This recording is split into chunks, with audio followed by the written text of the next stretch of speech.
नमस्कार, मैं हूं राजमोहन तिवारी और आप देख रहे हैं लाइव बिहार। 19 फरवरी से शुरू हुआ था बिहार विधानमंडल में बजट सत्र। आखिरी तारीख थी 24 मार्च, लेकिन 23 मार्च को सड़कों पर उतरा युवा राजद नेतृत्व कर रहे थे तेजस्वी यादव। भारी हंगामा हुआ, संख्या बल राजद के कार्यकर्ताओं की बहुत अधिक थी। पुलिस ने बर्बरतापूर्वक उन पर लाठियां चलाई।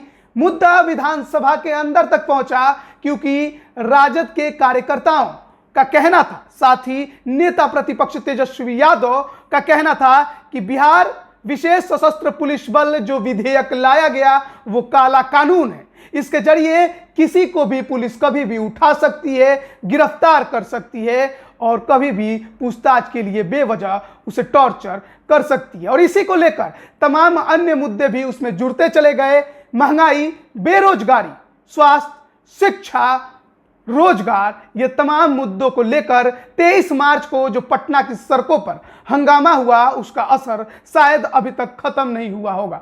24 मार्च आखिरी तारीख थी विधानसभा में बजट सत्र की और उस दिन भी हंगामेदार रहा विधानसभा। एक तरफ नेता प्रतिपक्ष तेजस्वी यादव लगातार सत्ता से सवाल कर रहे थे कि उनके विधायकों को उनकी अनुपस्थिति में क्यों पीटा गया, क्यों दौड़ा दौड़ा कर बाहर निकाला गया, घसीटा गया, यहां तक कि महिला विधायकों को भी नहीं छोड़ा गया। और ऐसे तमाम आरोप सरकार पर लगाते चले गए, लेकिन सरकार भोज में व्यस्त थी।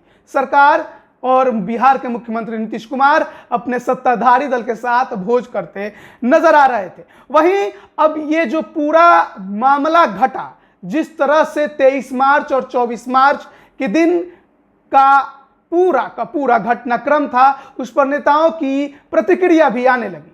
कुछ समय पहले यानी विधानसभा चुनाव से पहले महागठबंधन और नेता प्रतिपक्ष तेजस्वी यादव के नेतृत्व में खड़े थे उपेंद्र कुशवाहा और उनकी रालोसपा। लेकिन अब जब चुनाव संपन्न हो गया तो राजनीतिक अस्तित्व को बचाने के लिए उपेंद्र कुशवाहा ने जेडीयू का दामन थाम लिया, नीतीश कुमार के कंधे को मजबूत करने की कसम खा ली।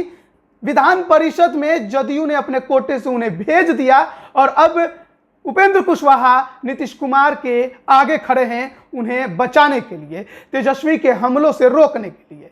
जब नेता प्रतिपक्ष तेजस्वी यादव लगातार हमला करने लगे, लगातार सवालों की बौछार करने लगे, तो उपेंद्र कुशवाहा ने जवाब देना बेहतर समझा। उन्होंने ट्वीट किया है, साथ ही फेसबुक पर भी पोस्ट किया है। वो पोस्ट करते हुए तेजस्वी यादव को 9वीं फेल तक बताते हैं, जबान पर लगाम रखने की बात तक भी कह देते हैं। अब उनके पोस्ट को देखिए, वो क्या कुछ लिखते हैं।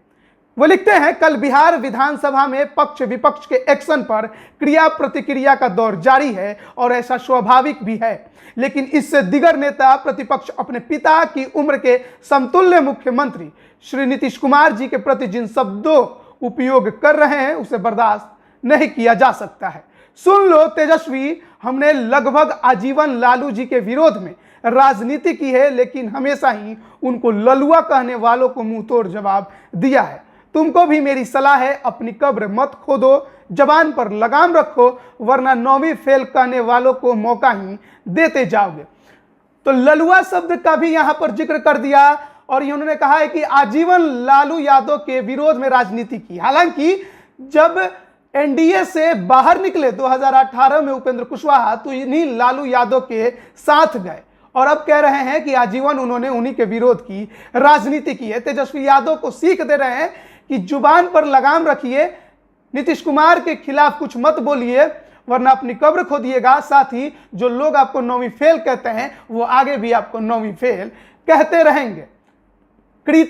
जो क्रिया की प्रतिक्रिया की बात उपेंद्र कुशवाहा कर रहे हैं वो शायद विधानसभा के अंदर के माहौल का कर रहे होंगे, जब विपक्ष जिसे विशेष सशस्त्र पुलिस विधेयक कहा जा रहा है उसे काला कानून कहते हुए बिल को फाड़ देता है, विरोध करता है। उस दौरान जिस तरह का माहौल बनता है, पुलिस लाठियां चार्ज करती है, लातों से विधायकों को पीटा जाता है, घसीटकर सदन से बाहर निकाल दिया जाता है। शायद ही ऐसा कभी दृश्य आपने बिहार विधानसभा का देखा होगा। किसकी गलती है किसकी नहीं, यह जांच का विषय है, लेकिन जो नज़ारे हमारे सामने आए वो किसी भी रूप में किसी के लिए भी अच्छे तो नहीं थे, खासकर बिहार की जनता के लिए, क्योंकि बिहार की जनता ने भी विपक्ष को इस बार इतना मजबूत बनाया है कि वो किसी भी विधेयक का विरोध करे और अपनी बातों को वहां पर सदन में बेहतरीन तरीके से रखे, सरकार पर दबाव बनाए, उसकी गलतियों को, उसके नाकामयाबियों को उजागर करे, जनता के बीच रखे। लेकिन लात घूसों से विधानसभा सत्र चलता रहा और लगातार बाहर नेता क्रिया पर प्रतिक्रिया ट्विटर और फेसबुक पर देते रहे। तेजस्वी यादव ने कहा है कि वो 5 साल तक सदन में कदम नहीं रखेंगे अगर उन पुलिस वालों पर कार्रवाई नहीं की गई जिन्होंने विधायकों को पीटा, लात घूसे से पीटा। कई विधायक तो अभी भी अस्पताल में शायद भर्ती है। देखना है कि आगे बिहार की राजनीति में ये जो नया खेल शुरू हुआ है वो कितना दिन तक जारी रहेगा। विपक्ष इस बार मजबूत है और काफी ज्यादा मजबूत है, अपने बातों को वो मजबूती के साथ रखता है। शायद सत्ता पक्ष भी इसी वजह से पुलिस बल का सहारा भी लेते हैं। नीतीश कुमार का कहना है कि जिस विधेयक को काला कानून कहा जा रहा है, जिस पुलिस सशस्त्र विधेयक की बात की जा रही है, उसमें कुछ भी गलत नहीं है। गलत है तो उसके लिए विवाद करें, मतलब बातचीत करें, लेकिन समझ में नहीं आ रहा कि आखिर भाग कौन रहा है। तेजस्वी यादव एक तरफ कह रहे हैं कि हम तो वहीं पर मौजूद थे, उस समय नीतीश कुमार ने हमसे नहीं कहा कि आप अपनी बात रखिए, या विधानसभा अध्यक्ष को यह नहीं कहा कि तेजस्वी यादव नेता प्रतिपक्ष को अपनी बात रखने का मौका दे। लेकिन जब हम सदन से बाहर निकल गए उसके बाद वे कहते हैं कि सबको अपनी बात कहनी चाहिए, अगर कुछ गलतियां हैं तो सामने रखनी चाहिए। लेकिन जब हम सामने जाते हैं तो ऐसा कुछ नजर नहीं आता है।